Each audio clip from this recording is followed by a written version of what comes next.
Hello students. Exercise 6.2 के questions को लगाने के लिए पहले हमें कुछ थ्योरम्स के बारे में इंफॉर्मेशन होनी ज़रूरी है। पहले हम थ्योरम्स को जान लेते हैं, फिर एक्सरसाइज पर आएंगे। पेज 100 पर थ्योरम 6.2 है, if a transversal intersect two parallel lines then each pair of alternate interior angle is equal. Transversal intersect two parallel lines, अगर दो ये पैरेलल लाइन हो एल और एन, इनको एक ट्रांसवर्सल एन इस तरह से इंटरसेक्ट करे तो each pair of alternate interior angle is equal. Alternate interior angle जो होते हैं उसके दोनों पेयर इक्वल होंगे। सबसे पहली बात तो अल्टरनेट इंटीरियर एंगल होंगे कहाँ? अल्टरनेट इंटीरियर एंगल दोनों पैरेलल लाइंस के अंदर होंगे, ठीक है ना, इसके अंदर, दोनों के बाहर नहीं। और अल्टरनेट से वर्ड से आप ये समझिए कि इस ट्रांसवर्सल के अगर एक आप एंगल इधर ले रहे हैं तो दूसरा एंगल इधर लेंगे, ये दोनों एंगल अल्टरनेट इंटीरियर एंगल हैं। इसी तरह से ये और ये एंगल भी अल्टरनेट इंटीरियर एंगल है और ये दोनों एंगल्स इक्वल होंगे। इनको बोलेंगे अल्टरनेट इंटीरियर एंगल्स, ठीक है ना। अगर ये अल्टरनेट इंटीरियर एंगल इक्वल कब होंगे? जब ये एल और एम पैरेलल होंगी। अगर ये पैरेलल नहीं है तो नेम इनका अल्टरनेट इंटीरियर एंगल ही है, लेकिन ये इक्वल नहीं होंगे। तो थ्योरम 6.2 ये बताती है। फिर थ्योरम 6.3 जो है ये बताती है कि if a transversal intersects two lines such that a pair of alternate interior angle is equal then the two lines are parallel. ये इसका कन्वर्स है। थ्योरम 6.3 ये कहती है कि अगर कोई दो लाइंस, अब ये नहीं कहा जा रहा है कि ये पैरेलल है, बस ये कोई दो लाइन है, इनको कोई एक ट्रांसवर्सल इस तरह से इंटरसेक्ट करे कि अल्टरनेट इंटीरियर एंगल्स के जो ये पेयर हैं अगर ये इक्वल हैं तो ये लाइंस पैरेलल होंगी। मतलब इसका कन्वर्स है। ये थ्योरम क्या कह रही थी कि लाइंस अगर पैरेलल हैं तो अल्टरनेट इंटीरियर एंगल इक्वल होंगे, और यहाँ ये कह रहे हैं कि अगर कोई दो लाइंस को एक ट्रांसवर्सल इंटरसेक्ट करे और ये अगर अल्टरनेट इंटीरियर एंगल इक्वल हो गए तो ये लाइंस पैरेलल होंगी। मतलब ये कहती है कि लाइंस अगर पैरेलल है तो एंगल इक्वल होंगे, और ये कहती है कि अगर एंगल इक्वल है तो लाइंस पैरेलल होंगी। ये 6.3 थ्योरम कहती है। फिर 6.4 थ्योरम है, if a transversal intersect two parallel lines then each pair of interior angles on the same side of a transversal is supplementary। जो थ्योरम 6.4 है वो बता रही है कि अगर कोई दो पैरेलल लाइन से उनको एक ट्रांसवर्सल इंटरसेक्ट करे तो कह रहे हैं कि each pair of interior angle on the same side, transversal के एक ही तरफ के जो इंटीरियर एंगल्स होंगे ये और ये सप्लीमेंट्री एंगल होंगे। ये दो एंगल सप्लीमेंट्री होने का मतलब ये हो गया कि इनका सम कितना होना चाहिए? 180। ऐसे ही इधर वाले एंगल्स का सम भी 180। मतलब ये कब होगा? अगर ये दोनों लाइंस पैरेलल हैं तो इन एंगल्स का सम 180 होगा। इनको बोलते क्या हैं? इनको बोलते हैं consecutive interior angles. Consecutive interior angles. इसके बाद थ्योरम 6.5 है, वो बताती है कि if a transversal intersect two lines such that a pair of interior angle on the same side of a transversal is supplementary then the two lines are parallel. अब जो 6.5 theorem है वो एग्जैक्ट इसका कन्वर्स है। ये theorem क्या कहती है कि अगर दो लाइन पैरेलल है तो ट्रांसवर्सल जो कट करेगी वो क्या बनाएगी? इन दोनों एंगल्स के सम को 180 करेगी। अब बता रहे हैं कि कोई भी दो लाइन है, इनको कोई ट्रांसवर्सल इस तरह से इंटरसेक्ट करती है कि इंटीरियर एंगल्स का सम, अगर इनका सम 180 हो गया तो ये दोनों लाइंस पैरेलल होंगी। ठीक है ना? दोनों में क्या डिफरेंस है? ये थ्योरम कहती है कि अगर लाइंस पैरेलल है तो इनका सम 180 होगा, और ये थ्योरम कहती है कि अगर इन एंगल्स का सम 180 हो गया तो ये लाइंस पैरेलल होंगी। इसके बाद थ्योरम है 6.6, lines which are parallel to the same line are parallel to each other. ये जो मैं यहाँ बता दे रहा हूँ थ्योरम 6.6, जैसे एक लाइन ये L है, ये M के पैरेलल है, और यही लाइन L N के पैरेलल है। ठीक है ना? ये M जो है L के पैरेलल, N जो है N L के पैरेलल, मतलब M और N दोनों लाइंस जो है वो किसी एक ही सेम लाइन के पैरेलल हैं। तो ये दोनों भी आपस में पैरेलल होंगी। If m parallel l and n parallel l, then we can say that m also parallel to n। ठीक है ना, मतलब कोई भी दो लाइंस अगर किसी एक ही लाइन के पैरेलल हैं तो वो दोनों भी आपस में पैरेलल होगी। तो ये थ्योरम्स हैं 6.2 से 6.6 तक की, जिन थ्योरम्स का यूज हम अब एक्सरसाइज 6.2 के क्वेश्चंस में करेंगे। Question number 1 from exercise 6.2। Given information ये है कि ए बी और C D two parallel lines हैं, जिसको ये लाइन एक ट्रांसवर्सल इंटरसेक्ट कर रही है। इसको मैंने नेम दे दिया है ई एफ। ओके, और ये जो इंटरसेक्शन पॉइंट है ये और ये, इसको हमने पी नेम दे दिया और इसको क्यू दे दिया है। और गिवन इसमें ये है कि ये जो एंगल ए पी ई है ये 50 डिग्री है और सी क्यू एफ जो है ये 130 डिग्री है। और हमें पता करना है कि ये एंगल एक्स और ये एंगल वाई कितने कितने होंगे। ठीक है ना, मैंने लिख दिया है गिवन में जो गिवन इन्फॉर्मेशन है टू फाइंड जो है, और फिर सॉल्यूशन को देखिएगा। सबसे पहली लाइन मैंने लिखी है angle P Q D equal angle C Q F. P Q D जरा ध्यान से देखिएगा, पी क्यू डी ये एंगल और सी क्यू एफ ये एंगल, इन दोनों को मैंने इक्वल लिखा। जब भी कोई बात आप लिखें उसका रीज़न जरूर दें। जैसे यहाँ इनको एंगल्स को इक्वल लिखा तो ये इक्वल क्यों है, क्योंकि ये वर्टिकली अपोजिट एंगल्स हैं। अगर कोई टू लाइंस इंटरसेक्ट करें तो ये एंगल वर्टिकली अपोजिट एंगल होते हैं और ये इक्वल होते हैं। तो ये वर्टिकली अपोजिट एंगल है इसलिए ये इक्वल है। अब इनकी वैल्यूज पुट करिए। पी क्यू डी, देखिए पी क्यू डी यही एंगल तो वाई लिखा हुआ है, मैंने इसके प्लेस पर वाई लिख दिया। और C Q F given information में दिया गया था, सी क्यू एफ कितना है 130, सी क्यू एफ क्वेश्चन में ही दिया है 130, तो उसके प्लेस में 130 पुट कर दिया। जैसे पुट किया देखिए वाई की तुरंत वैल्यू मिल गई, वाई इक्वल 130। ठीक है, इसके बाद क्या कर रहे हैं दूसरी चीज, angle A P Q equal P Q D. Angle A P Q ये एंगल इक्वल है पी क्यू डी, इसके ये और ये एंगल मैंने इक्वल लिखे। अब ये इक्वल क्यों है, पिछले वीडियो में मैंने आपको बताया था कि अगर कोई दो पैरेलल लाइंस हैं और उनको एक ट्रांसवर्सल इंटरसेक्ट करे तो ये जो पोजिशनल एंगल्स की होती है इनको अल्टरनेट इंटीरियर एंगल कहा जाता है, और ये दोनों इक्वल होंगे कब, जब ये दोनों पैरेलल हैं। तो क्वेश्चन में ये पहले बता दिया गया है कि ए बी और सी डी लाइन पैरेलल हैं, तो ये अल्टरनेट इंटीरियर एंगल्स जो हैं ये इक्वल होंगे। इसीलिए मैंने इनको लिखा है कि ए P Q equal P Q D. और क्यों, क्योंकि ये अल्टरनेट इंटीरियर एंगल्स हैं। ठीक है, अब इनकी वैल्यूज पुट करिए। ए पी क्यू को क्वेश्चन में क्या दिया गया है एक्स, लिख दिया। पी क्यू डी को क्या दिया गया है वाई, वो भी लिख दिया। और y इक्वल हम 130 फाइंड कर चुके हैं, तो हम y के प्लेस पर 130 पुट कर देंगे, तो x इक्वल भी कितना आ जाएगा 130, simple. Okay, now question number 2। Given information question number 2 की ये है कि A B parallel C D या C D parallel E F. आप यहाँ पर देख रहे हैं 3 लाइन्स हैं A B C D E F. ये जो ए बी लाइन है वो सी डी के पैरेलल है, और जो ये सी डी है वो ई एफ के पैरेलल है। और दिया गया है y और z का रेशियो है वो 3:7। ये जो एंगल y है और ये एंगल z, इनका रेशियो है 3:7। And we have to find the value of x which is here. Start करते हैं सॉल्यूशन को। मैंने सबसे पहले लिखा है angle D M N equal L M C. देखिए डी एम एन ये एंगल और एल एम सी ये एंगल, इन दोनों को मैंने इक्वल लिखा है। क्यों, क्योंकि ये दोनों वर्टिकली अपोजिट एंगल हैं और वो इक्वल होते हैं। रीजन भी लिख दिया। एल एम सी है कौन सा angle, L M C y है, तो उसके प्लेस पर वाई लिख दिया। ठीक है ना, यानी कि जो ये डी एम एन है ये भी कितना हो गया वाई, ये वाई तो ये भी वाई। ठीक है, इसके बाद देखिएगा फिर मैंने लिखा है angle D M N plus M N F. D M N ये angle plus M N F ये एंगल, ये दोनों इनका जो सम है वो इक्वल 180 लिखा।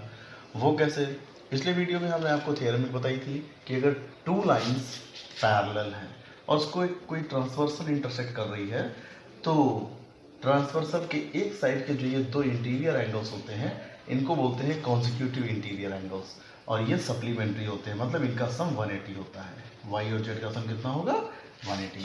तो मैंने वही लिखा है और यहाँ पर ब्रैकेट दे दिया रीजन भी कि ये क्या है consecutive interior angles. D M N y है अभी अभी निकाला था, और एम एन एफ जेड है, लिख दिया y plus z is equal to 180। अब यहाँ से y को रोक लिया, z उधर लिया गया 180 माइनस जेड। ठीक, अब इसके बाद क्या करिएगा, गिवन दैट, गिवन ये था कि y और z का रेशियो 3:7 है, ठीक है ना। हाँ, यानी कि y upon z is equal to 3/7। अब क्या कर रहे हैं यहाँ पर, y के प्लेस पर y की जो ये वैल्यू है फ्रॉम इक्वेशन 1 यहाँ पर लिख दीजिएगा, फ्रॉम इक्वेशन 1, क्योंकि अभी तक यहाँ पर y था, y के प्लेस पर ये रिप्लेस हुआ, तो ये चेंज कहाँ से हुआ, फ्रॉम इक्वेशन 1 से। y की वैल्यू उठा के यहाँ रख दी गई, क्रॉस मल्टीप्लाई, 18 7 जा 126, 0 लगा दिया, और ये minus 7z 3z, minus 7z उधर गया, 10z हो गया, 10 से डिवाइड कर दीजिए, 0 कैंसिल हो जाएगा, z इज इक्वल टू 126 आ गया, कि ये एंगल z जो है 126। इसके बाद मैंने यहाँ पर एक थ्योरम लिखी है, we know that lines parallel to the same line are parallel to each other. जो ये दिया गया था कि A B parallel C D के है और C D parallel E F के, मतलब ए बी और ई एफ ये एक ही सेम लाइन के पैरेलल हैं, ठीक है ना। Lines parallel to the same line are parallel to each other, कि ए बी और ई एफ दोनों सी डी के पैरेलल हैं, तो ये ए बी और ई एफ भी आपस में पैरेलल होंगी। मैंने लिखा है since A B parallel C D and C D parallel E F, therefore A B parallel E F. अब जो ए बी है वो भी ई एफ के पैरेलल हो गई, ठीक। उसके बाद मैंने लिखा है कि देयरफॉर लगा दीजिए, कि मतलब अगर A B parallel E F हो गया है तो angle A L M is equal to M N F होगा। ए एल एम ये एंगल और एम एन एफ ये एंगल। देखिए अब मान लीजिए थोड़ी देर के बीच में ये लाइन सी डी है ही नहीं, तो ये टू पैरेलल लाइंस हो गई, ये क्या हो गई, ट्रांसवर्सल हो गई। तो ये जो पोजीशन है कौन सा एंगल की, अल्टरनेट इंटीरियर एंगल्स, और अगर ए बी ये पैरेलल है तो ये अल्टरनेट इंटीरियर एंगल्स इक्वल होंगे। मैंने वही लिखा है वो इक्वल, और क्यों इक्वल है, क्योंकि ये अल्टरनेट इंटीरियर एंगल्स हैं, ठीक है। ए एल एम कितना है, ए एल एम की वैल्यू तो एक्स है, वो लिख दिया, और एम एन एफ की वैल्यू क्या है, जेड, और जेड अभी अभी हमने फाइंड किया था यहाँ पर, जेड इज इक्वल टू 126, तो जेड के प्लेस पर 126 लिख दिया, तो एक्स इज इक्वल टू कितना आ गया, 126, जो कि हमें फाइंड करना था। Now question number 3। Question number 3 में फिगर में गिवन इन्फॉर्मेशन ये है कि ये जो ए बी और सी डी टू लाइन्स है ये दोनों पैरेलल हैं, और जो ये ई एफ है ये सी डी पर परपेंडिकुलर है, मतलब ये 90 डिग्री का एंगल है। और ये जो एंगल जी ई डी आप देख रहे हैं यहाँ से और यहाँ तक, ये पूरा एक एंगल, ठीक है ना, ये पूरा है 126 degree. And we have to find these three angles, A G E, मतलब ये एंगल फाइंड करना है, जी ई एफ ये एंगल फाइंड करना है, और एंगल एफ जी ई ये भी एंगल फाइंड करना है, ठीक है ना। ये थ्री एंगल्स हमें फाइंड करने हैं। तो शुरुआत करते हैं सॉल्यूशन की। देखिएगा, क्योंकि हम जानते हैं कि ए बी और सी डी पैरेलल है, और अगर टू लाइंस पैरेलल हों, ट्रांसवर्सल इंटरसेक्ट करें, तो ये अल्टरनेट इंटीरियर एंगल्स इक्वल होते हैं। अब देखिए ये एंगल और ये पूरा एंगल अल्टरनेट इंटीरियर एंगल है। Since A B is parallel to C D, therefore A G E equal G E D, A G E equal G E D, और जी डी तो गिवन था 126 plus 126 put कर दिया, तो ए G ई कितना हो गया 126। रीजन भी लिख दिया क्योंकि ये दोनों अल्टरनेट इंटीरियर एंगल है, इसलिए इक्वल हो गए। एक आंसर आ गया, ये A B is a line. अब देखिएगा ये जो ए बी जो है ये एक लाइन है, और लाइन पर जो एंगल होता है 180 डिग्री होता है, यानी ये पूरा एंगल 180 होगा, मतलब कह सकते हैं ए G E plus F G ई, ये दोनों एंगल का सम कितना होगा 180, ए जी ई एफ जी ई। ए जी ई उठा करके उधर ले जाइए, माइनस का ए जी ई, और ए जी ई हम फाइंड करते हैं, ये हो चुका है फाइंड, 126 माइनस कर दिया 180 से 54, दूसरा आंसर भी हमारा आ गया, एफ जी ई आ गया, ठीक है ना। अब देखिएगा एक और इन्फॉर्मेशन दी गई थी कि E F is perpendicular to C D. ये जो ई एफ लाइन है आप देख रहे हैं, ये सी डी पर परपेंडिकुलर होता है, तो ये 90 हो गया, ठीक है ना। अब जरा एक चीज़ ध्यान दीजिएगा, जो ये एंगल है ये किसके इक्वल होगा, देखिए जरा, इस पूरे एंगल में से अगर हम इतना एंगल माइनस कर दें 90 वाला, तो यही तो बचेगा, यानी कि G E F is equal to G E D minus F E D, ठीक है ना। अब सबसे पहले तो हम लिख देते हैं, since E F is perpendicular to C D, therefore angle F E D जो हो जाएगा एफ ई डी वो हो जाएगा 90, और उसके बाद वही बात कि this is equal to this minus this, तो G F is equal to G E D minus F E D, और जी ई डी ये भी फाइंड किया था, गिवन है ये तो 126, ठीक है ना, और एफ ई डी 90 माइनस कर दिया 36, तो ये एंगल हमारे तीनों एंगल फाइंड आउट हो गए। ना क्वेश्चन नंबर 4। क्वेश्चन नंबर 4 में जो गिवन ये है कि अभी आप इसको मत देखिए, ये लाइन मान लीजिए नहीं है इसमें, मैंने ये अपनी तरफ से बनाई बाद में, गिवन सिर्फ इतना था कि ये जो पी क्यू है ये एस टी के पैरेलल है और P Q R S T ये पॉइंट्स हैं। पी क्यू आर एंगल 110 है और टी एस आर या आर एस टी कह सकते हैं ये 130 है।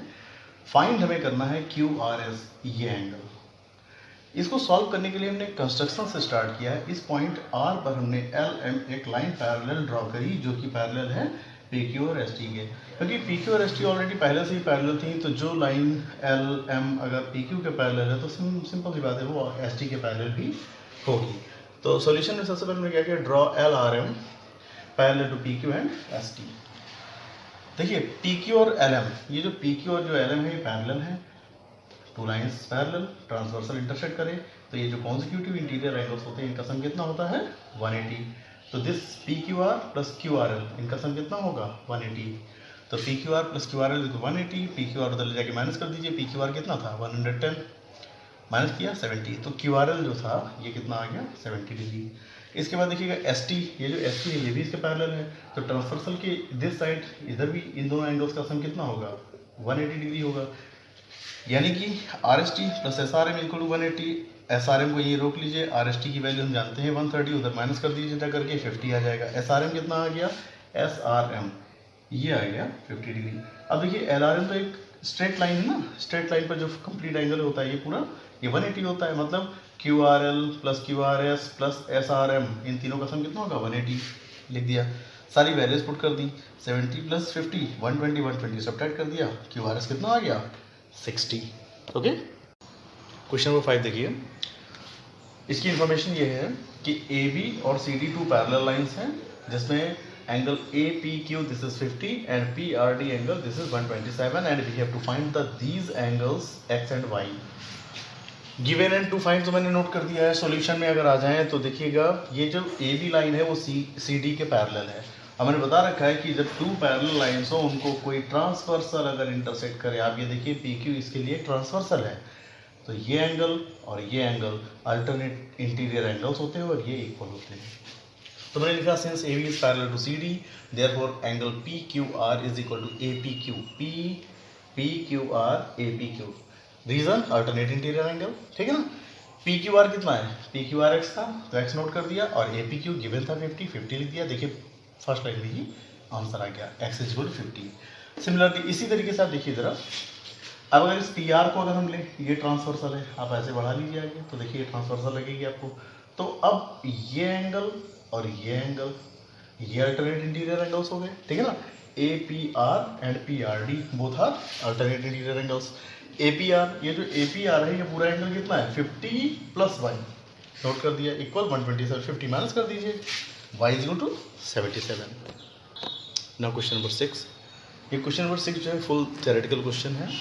इसमें जो गिवन इन्फॉर्मेशन के अकॉर्डिंग ये है कि ये जो आप देख रहे हैं पी क्यू और ये आर एस, ये दो मिरर्स हैं जो कि पैरेलल रखे गए हैं एक दूसरे के, ठीक। दोनों ये मिरर्स हैं, इनका जो रिफ्लेक्शन सरफेस है, ठीक है, वो आमने सामने किया गया है। अब क्या किया गया है कि इस पॉइंट बी पर एक इंसिडेंट रे, एक रे इंसिडेंट करती है, स्ट्राइक करती है और आफ्टर स्ट्राइक वो रिफ्लेक्ट हो जाती है, जैसा कि लॉ ऑफ रिफ्लेक्शन है उसके अकॉर्डिंग ये रिफ्लेक्टर है। अब ये रिफ्लेक्टेड रे फिर से इस मिरर पर स्ट्राइक करती है, तो आफ्टर स्ट्राइक क्या होगा, फिर रिफ्लेक्ट करेगी और रिफ्लेक्ट होकर के इधर चली जाएगी। तो ये जो ए बी इंसिडेंट और फाइनली जो ये रिफ्लेक्टेड रे सी डी है, in this question we have to prove that this ray A B is parallel to ray C D.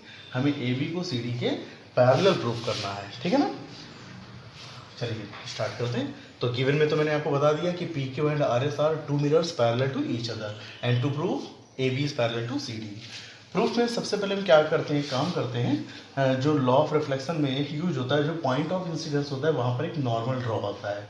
तो ये बी एक्स और सी वाई नॉर्मल ड्रॉ किए, और normal आपको बता दें जो सरफेस होती है उस पर परपेंडिकुलर होता है। जो बी एक्स होता है ये परपेंडिकुलर होता है, ऐसे सी वाई जो है उस पर परपेंडिकुलर है। इसके बाद मैंने एक लाइन लिखी है, इसको ध्यान से समझिएगा। Since perpendiculars on parallels are parallel to each other, ठीक है ना। देखिएगा परपेंडिकुलर्स, भाई देखिए बी एक्स और सी वाई क्या है, इन लाइंस पर क्या है परपेंडिकुलर है। परपेंडिकुलर्स ऑन पैरेलल्स, पैरेलल, ये दोनों लाइन जिन पर भाई बी एक्स जिस पर परपेंडिकुलर है वो लाइन और सी वाई जिस पर परपेंडिकुलर है वो लाइन, वो दोनों लाइन आपस में क्या है, पैरेलल हैं। तो perpendiculars on parallels are parallel to each other, मतलब दो अगर लाइन कोई पैरेलल हो और उन पर हम परपेंडिकुलर ऐसे ड्रॉ करें तो ये परपेंडिकुलर भी आपस में पैरेलल होंगे, ठीक है ना, अगर ये दो लाइन पैरेलल है तो perpendiculars on parallels are parallel to each other, so we can see that bx is parallel to cy। तो क्या हो गया, ये bx जो है cy के पैरेलल हो गई, ठीक है ना। According to law of reflection, law of reflection क्या है कि angle of incidence is equal to angle of reflection. तो ये ए बी लाइन ने जब यहाँ पर स्ट्राइक किया तो ये जो एंगल बना ये एंगल ऑफ इंसिडेंस हो गया, और जब ये रिफ्लेक्टेड रे जो बनाती है नॉर्मल के साथ एंगल ऑफ रिफ्लेक्शन हो गया। तो angle A B X is equal to angle C B X, ठीक है ना, angle of A B X is equal to angle C B X. इसी तरीके से ये जो रिफ्लेक्टेड रे है वो इस मिरर के लिए क्या हो जाएगी, इंसिडेंट रे हो जाएगी, ठीक है ना।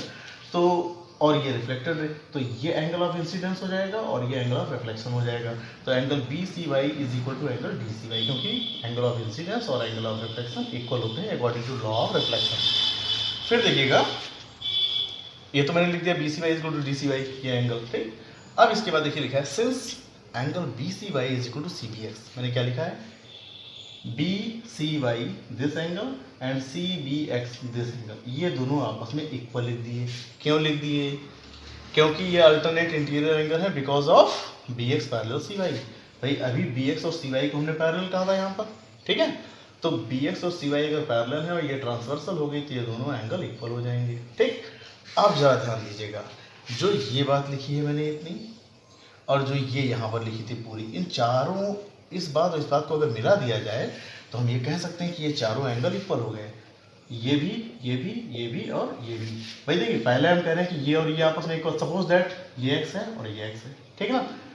फिर हम कह रहे हैं कि ये और ये इक्वल है, तो जब ये x माना है तो ये भी x हो जाएगा, और ये भी तो था लॉ ऑफ रिफ्लेक्शन से कि ये और ये इक्वल, तो ये x है तो ये भी x। अब आप देखिए चारों जगहों पर x ही तो दिख रहा है, इसका मतलब क्या हो गया, चारों एंगल आपस में इक्वल लिख दिया मैंने। अब आप एक बात देखिएगा जरा, ये जो ए बी सी है ये A B X plus C B X है, यानी x plus x two x हो गया, इनका सम भी तो है, A B C is equal to इनका सम और डी सी बी इक्वल इनका सम, डी सी बी जो है इनका सम है। तो जब ये भी एक्स एक्स अगर आप देख रहे हैं, ये भी एक्स एक्स देख रहे हैं, तो जब ये पूरा 2x बनेगा तो ये भी तो 2x बनेगा। इससे में साफ क्या दिख रहा है, जब ये दोनों एंगल इक्वल थे, चारों आपस में इक्वल है, तो इनका सम भी इक्वल होगा, यानी कि ये एंगल और ये एंगल पूरा क्या हो गया, इक्वल हो गया, ठीक है ना। तो therefore we can say that angle ABC is equal to DCB। अब जरा देखिएगा, ये जो एंगल इक्वल आए हैं ABC और DCB, ये क्या हैं। देखिए in the figure we see that angle ABC and DCB form a pair of alternate interior angles corresponding to the lines AB and CD and transversal BC। मतलब ये जो एंगल आप देख रहे हैं ये अल्टरनेट इंटीरियर एंगल होंगे, किसके लिए, ये AB और CD दो लाइन ले लीजिए, आप बढ़ा लीजिए इसको आगे ऐसे, ये टू लाइंस, और ये BC उसके लिए ट्रांसवर्सल हो जाएगी। अगर आप ऐसे देखें तो ये पोजीशन जो एंगल्स की बन रही है ये अल्टरनेट इंटीरियर एंगल्स की तो बन रही है, और आप देखिए ये दोनों आ गए हैं इक्वल। और जब भी अल्टरनेट इंटीरियर एंगल्स इक्वल होंगे तो कन्वर्स थ्योरम के अकॉर्डिंग हम क्या कहेंगे कि ये जो AB है और ये CD जो है ये पैरेलल है, ठीक है ना। Hence we can conclude that AB is parallel to CD।